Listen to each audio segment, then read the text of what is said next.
West, dirty South Midwest, know what I rep, Castle Hill BX. You been warned like B.I.G., cause you don't know me like T.I.P. I'm that nigga that hold big grillin', bottle spillin' in VIP. I'm sippin' that purple potion, I'm twistin' some purple potion. Sippin' no Michael Jordans, you mad cause you can't afford them. Every day y'all look proper, closet looking like Foot Locker. SBs or Y3s, and it ain't out if I ain't cop 'em. If I ain't got 'em, man, he got 'em. Gonna be a problem, shit, we gon' rob 'em. How it is, nigga, where I'm from, better bring your clique when you come to the club. I'm rolling deep, homies holding heat, eyes wide open, we never sleep. Cause niggas like to crawl and creep, my niggas like to brawl and drink. I'll break my foot off in your face, from the club into the street. I'm sipping that purple potion, I'm twisting some purple coke, and the homies is always holding. I got all these holes open, my pockets is always swollen. We good, I'm not talking rolling up, open the place, owning, start frontin' like you don't know it. I'm sipping that purple potion. It's Monday, so that means three things. One, I'm not your MCM. Two, it's a Mamba Monday. And three, it's time for the 24 podcast. How you guys doing? I'm your host, the product of poverty's environment, the Po Chuck Paul. Hope you guys enjoyed your weekend. As you guys may know, Bucks in motherfucking 6. That's right. The Bucks are the new NBA champions. Niggas know I get Bucks like Milwaukee because like Sam Cassell, Jada said it best. Still thinking about that Dipset LOX versus coming up next weekend. Next week. But yeah, anyway, the Bucks 1-6. Giannis had a historical night. Dropped a 50-piece on the Suns' head after the Suns took the first two games. Everyone thought it was over for Milwaukee. Even though we all criticized Budenholzer and his lineups and his adjustments, even though they still were questionable, the players got it done. I think Giannis had like 14 rebounds as well. He knocked down 17 of the 19 times he went to the free throw line. So there was no talk about him missing free throws. He made 17 that night. People were still trying to discredit the Bucks, saying they had it easy. They said the fourth, everybody was injured. But I said it to somebody on Twitter. If that was the case, then the Raptors championship was a fluke because KD went down and Clay went down. If that's the case, that Cleveland championship was a fluke because Draymond got ejected. And if that's the case, the Warriors championship before that, when Kyrie and Kevin Love was hurt, was a fluke. Or we can even take it back and say, hey, when CP3 got hurt, when they were up 3-1 multiple times, the other team, the Warriors, shouldn't have had advanced. So cut the bullshit. At the end of the day, the way I look at it, their team was healthy all year, rightfully so. They stayed in shape. They wasn't doing load management like a lot of these teams whose players went down. How about that? Ain't that some shit? But Giannis was up there, man. He's been talking this shit, and I fucking love it. He's at the podium like, yeah, you know, the stubborn side of me want to do things my way. I could have easily went and joined this team, that super team, and won 2 or 3 chips, but I did it my way, the hard way. We did it. We fucking did it. Quote unquote. You gotta love this guy. I mean, like, the next day, he's riding around with the Finals MVP trophy, the Larry O'Brien trophy, letting people touch the trophy from the inside of his car. He goes to Chick-fil-A. He asked the girl first, you're about to be on camera in front of 250,000 people. He says, I want a 50-piece chicken nuggets. Yes? Not 49. Not 51. 50. Oh, jeez, the pettiness in that. And of course, we can't forget the NBA self-proclaimed sneaker king, PJ Tucker. When he was on stage during the parade, you know he was drunk as fuck. But it's funny because like he's drunk, but I understand what he's saying. But no one ever pointed that part out. When he said, "Yeah, PJ, you got to go there. And you got to be the dog, or like I guess the enforcer and whatnot." And he's like, "Nah, we got dogs here. You just don't know how to be dogs yet. But now we're dogs. Milwaukee, you got some dogs. Although they are the Bucks and they're deers and whatnot, but." That's neither here or there. But congratulations to the motherfucking Milwaukee Bucks. I'm happy for Giannis, man. He did it his way. He could have left this season. You know Miami was trying to get him. And his brother on his team won a ring as well. And his brother last year, I believe his name is Kustov, something like that. Could be wrong. Whatever. Won a ring with the Lakers last year. So the whole family are champions right now. It's pretty dope. Pretty dope. Speaking of basketball, I'm mad I could not find this tweet that someone had sent to me, because before I've been saying this for the longest, people, that if black athletes really want to protest, as far as the NBA players, don't play on Team USA. See how good the white players do. And here's the irony in this. Team USA has lost to France yesterday. There's my thing. If you think the top of the top black athletes are having trouble with these players, you're going to bring the bottom of the barrel white athletes? Because the dudes, I wish I could find this tweet. This dude was like, yeah, you could put Kevin Love, Gordon Hayward, JJ Redick. Like, these weren't even like the top guys when he's on the team. Because you got to think about it. NBA is predominantly like 90% black folks. There's few white players who are at the top of the top, and most of them are from overseas, so they wouldn't be playing for Team USA. You wouldn't have Jokic or Luka on your team. You wouldn't even have any of the Bogdanovics. You know what I'm saying? So you put that into consideration. And mind you, the teams overseas now have gotten better. They play against each other and with each other a lot more, because the Team USA is normally like new guys every 4 years, pretty much. It's like new guys every year, swapping this guy out. The finals pretty much just ended, and they just got Drew Holiday, Chris Middleton, and Devin Booker. And it's like, all right, when did they didn't get no scrimmages, no nothing yet. They just sent them straight there. So we'll see how this fares out. It's still early, so we don't know. But yeah, man, pretty fucking interesting, if you ask me. My bad.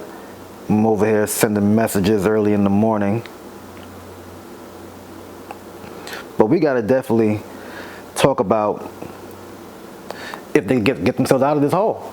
At the end of the day, like, yeah, Team USA basketball since the first dream team, the bar's been set up to here to win every year. I get it. You might not win every year, you know, but when it comes to basketball, this is our shit. We're supposed to win this. You know what I'm saying? But we'll see. It's only one game. Hopefully they come back out, shooting the lights out, dominating like it's some AAU ball or some shit like that. We'll see.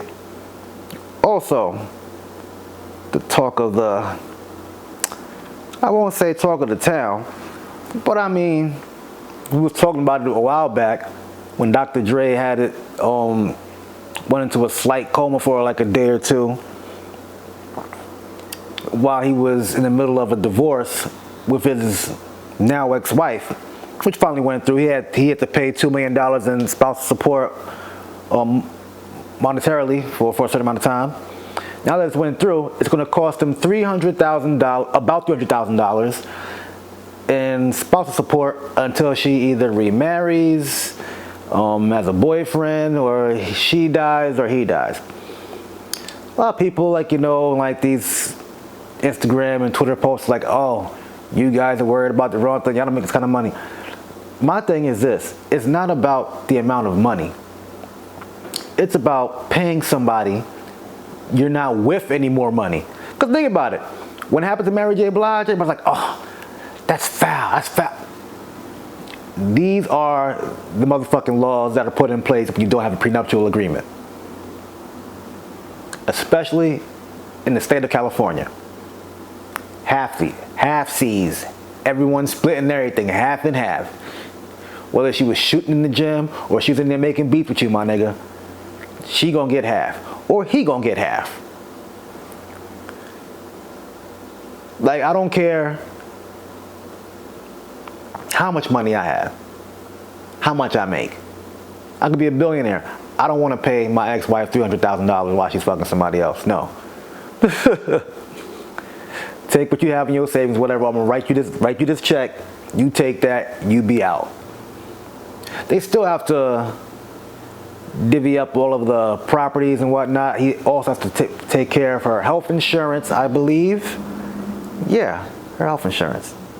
You know, so I guess her living, he does play a part in that. So we'll see how that goes. But hey, man, they was together for 20 years. You know, I guess they got married in 2001. He was well off then also. So I mean, he should have known better. Ain't like he married her when he was like 19, 20. He knew better. You know, but hey, man, better him than me. Better him than me.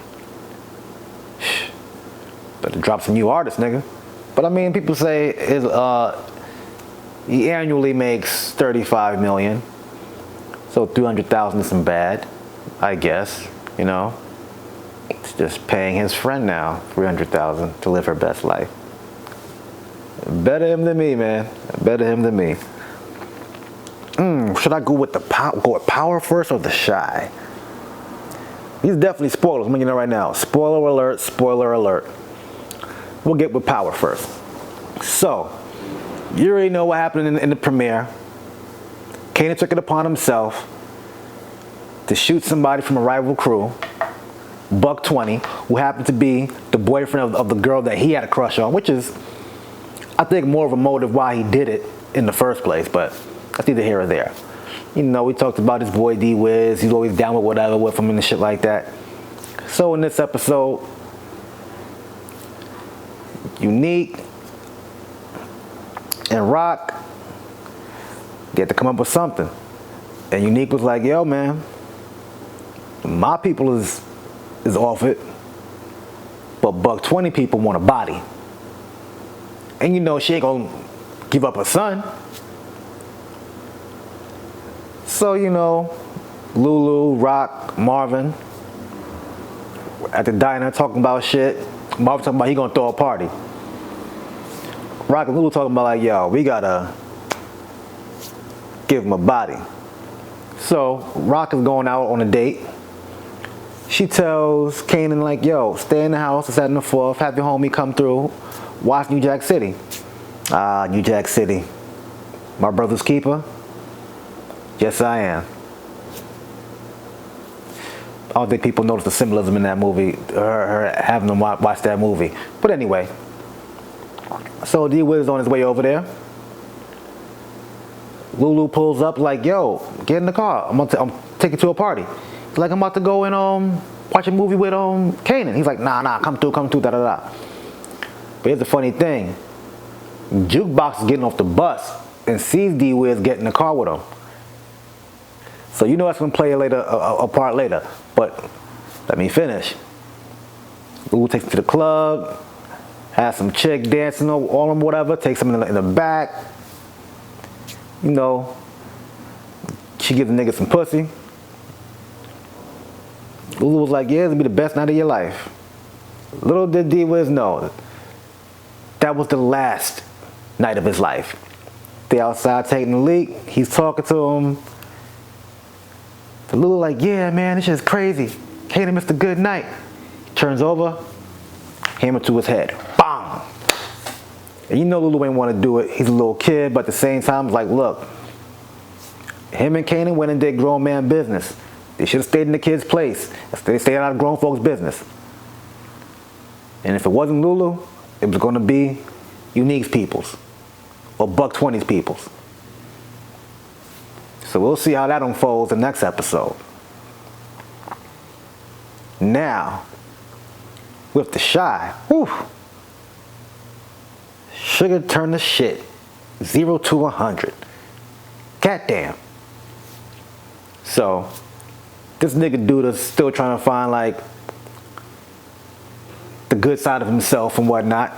And remember, Jake and Gemma are going to this dance at the school that Kevin got kicked out of. So, Trig lets him hold the truck. He cleans it up, whatever. He goes to pick up Gemma from her house or whatever. But before we get into that, Gemma and her dad are having like a heart-to-heart talk, whatever, she's explaining to her father how she's not a little girl anymore, she's growing up, you know, and he's saying like, you're always me, my little baby, blah, blah, blah, blah, blah. And he's like, I just want you to be careful with the company you keep. And she says to him, Dad, I can say the same thing about you. Because, you know, he works with Duda. Mayor Perry. And she dates Jake, who's Trig's little brother, and the adopted son of Duda. Mayor Perry. So, Jake comes in to pick her up. Got the father there. You got Trig there. Then Duda pops up. And he brings a corsage for Jake to give to her. Aw, so sweet. They got the little thing there, all three, the brother, the dad, the stepdad, well, whatever, adopted dad. Opens the door for her, lets her in, they drive off. So, Kevin and his new video game boo, they go and crash the party, but Gemma and Jake don't see them. So they just wandering around, just chilling and whatnot. But Jake remembers he left his bag of weed at the house. So they decide to go back over there to go get it, sneak and go get it. Meanwhile, Trig is outside on the porch for whatever reason. Duda and the Gemma's pops is in there having a drink, whatever. They talk. I don't know why he stayed there in the first place. So he's chilling and whatnot. He's like, yeah, make sure Jake is respectable to step in the forefront with my daughter. And he's like, you know, fuck that. I don't want him around my daughter. Just that in the fourth. I forgot what exactly he said to make Duda say this, but Duda was like, from what I understand, your daughter's the one fucking everybody. The pops punch him in the mouth. Duda hits him back, lays him out, takes his cane, beat the motherfucker to the inch of his life. He's on the floor bleeding, head leaking. Trig goes inside like, what's taking the motherfucker so long? He's bleeding on the floor, holding him like, yo, what do you want, man? What do you want, man? What are you doing? Gotta call the ambulance. Perry's like, no, we don't. Let the motherfucker die. He was gonna ruin me. Then who comes in the house? Jake. He's his brother holding his head like, and he's like, is that what you think? Jake gets his bag, he leaves out. Gemma gets back in the car, he's like, oh, shucks, spooked. Gemma's like, my dad was asleep, right? I'm thinking in my head like, yeah, that nigga was asleep, all right. Shit. So they in the hotel, whatever. She trying to get it on. He's like, nah, I'm good. But the season finale is next week. So we get to see, I think he lives, because Gemma doesn't look too upset. Rashad, Trig's homeboy who he kicked out, they're telling him like, look, dog, you get that charge, you're going up for life. I have a feeling Perry, Duda's gonna make him take that rap. We get to see if Dre's gonna leave her wife over her cheating with the brat. We'll see if Emmett's gonna hold up to his words and divorce Tiff. But man, both those episodes was senseless shit. Well, I can't say senseless because, I mean, hey, a body had to drop. D-Wiz had to go. Sorry. know what I'm saying? Think about it. Him and Kanan both were pulling triggers, so better one than none. But as far as Mayor Perry, Duda, and this dude, dumbest shit in the world. At the end of the day, he could have hit him with the cane once, boom. Then call in or whatever and be like, hey, self-defense. But I know it's TV, woulda, coulda, shoulda. Yeah, we'll see how he gets out of it. Before I let go, don't shame people for not getting the vaccine, and don't shame people who did get the vaccine. I ain't pro, I ain't anti. I'm doing what the fuck you think is right for you. At the end of the day, it's not a cure. So you're gonna get it regardless. You just may not get it as bad as the next person. That's what I'm gonna leave you with. Like I always say, like, share, subscribe, comment. God is good, God is great. Thank God my paper's straight. Free the real, keep the fake. I am the Poe Chuck Paul. Peace out.